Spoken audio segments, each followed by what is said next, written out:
সম্প্রতি ধর্ষণ ইস্যুতে শাহবাগী লাকি আক্তার আবারও নতুন করে আলোচনায় এসেছে। 2013 সালে শাহবাগের গণজাগরণ মঞ্চের স্লোগান কন্যা হিসেবে খ্যাতি ছিল তার।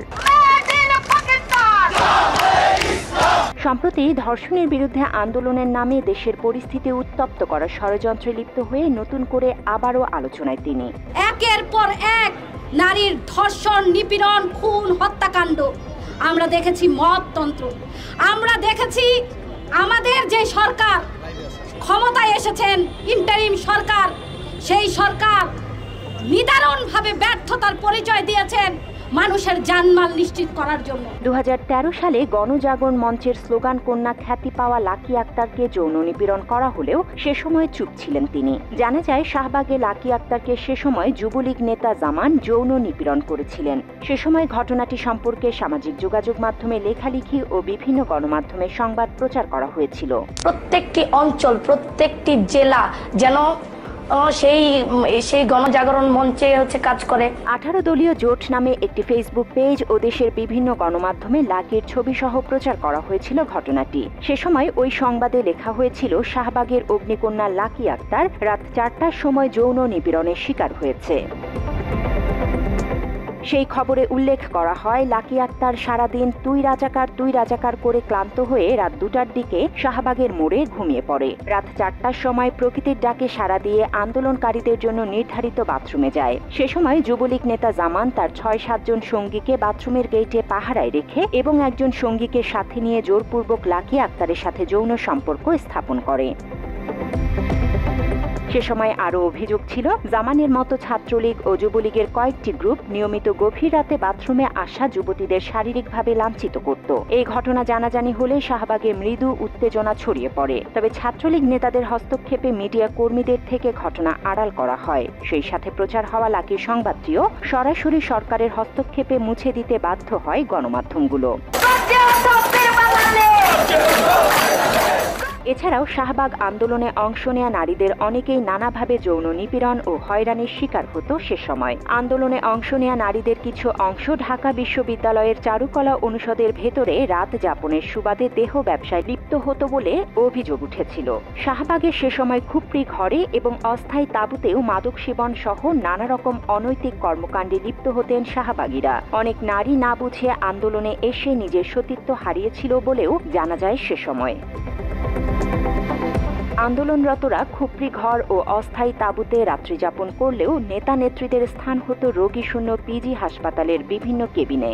ফলে আন্দোলনে সক্রিয়ভাবে অংশ নেয়া বেশিরভাগ নারী কর্মী নানাভাবে নিপীড়ন ও নির্যাতনের শিকার হয়েছেন সে সময়। নির্যাতনের বাইরে স্বেচ্ছায় অনৈতিক কর্মকাণ্ডে জড়াতেন অনেক নেতাকর্মীরা।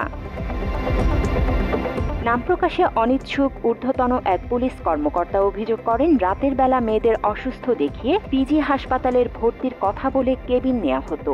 সেখানে রাতভর চলত অনৈতিক কর্মকাণ্ড। ওই সময়ে শারীরিক নির্যাতনের শিকার একজন মেয়েকে অচেতন অবস্থায় হাসপাতাল থেকে উদ্ধার করে বাসায় পৌঁছে দেওয়া হয় বলেও জানান ওই পুলিশ কর্মকর্তা। জানা যায়, শাহবাগে সারা রাত আন্দোলন করার নামে রাত গভীর হলেই মাদক সেবনের মহোৎসব চলত। মদ, গাঁজা, ইয়াবা সেবন করে ইসলাম বিদ্বেষী বিভিন্ন সংগঠনের নেতাকর্মীরা পালাক্রমে স্লোগান দিয়ে সারা রাত আন্দোলন অব্যাহত রাখতেন। ঢোল তবলার বাদ্যের তালে চলত ছেলে মেয়ের উদ্দাম নৃত্য। এসবের ভিডিও ধারণ করার দায়ে একজন পুলিশ কর্মকর্তাকে হত্যা করা হয়েছিল বলে জানা যায়। পরে মতিঝিলে নিহত ওই পুলিশ কর্মকর্তার লাশ পাওয়া যায়।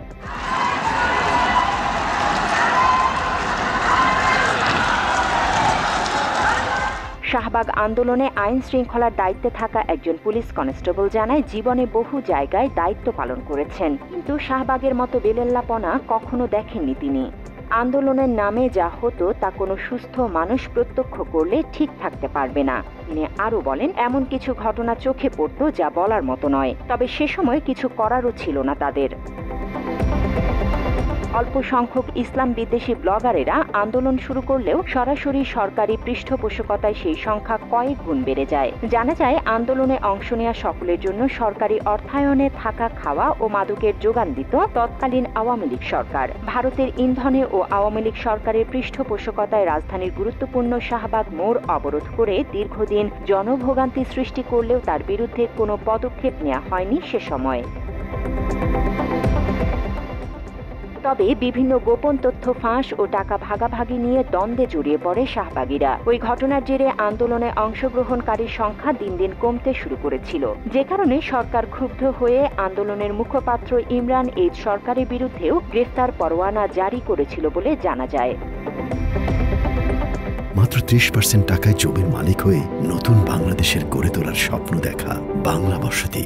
ভারতের ষড়যন্ত্র বাস্তবায়নে সরকারি অর্থায়নে শাহবাগীদের মাদক, দেহ ব্যবসা সহ নানা রকম অনৈতিক কর্মকাণ্ডের অলিখিত অনুমতি দিয়েছিল শেখ হাসিনা সরকার। শেখ হাসিনার পতনের পর নতুন ষড়যন্ত্রের অংশ হিসেবে আন্দোলনের নামে দেশের স্থিতিশীলতাকে বিতর্কিত করতে আবারও শাহবাগীদের ব্যবহার করা হচ্ছে বলে ধারণা সচেতন নাগরিকদের। ভারত ও আওয়ামী লীগের ষড়যন্ত্র প্রতিহত করতে শাহবাগীদের চিহ্নিত করে আইনের আওতায় এনে বিচারের দাবি করেছে দেশের সাধারণ মানুষ। জান্নাতুল ফেরদৌস তমা, বাংলা এডিশন।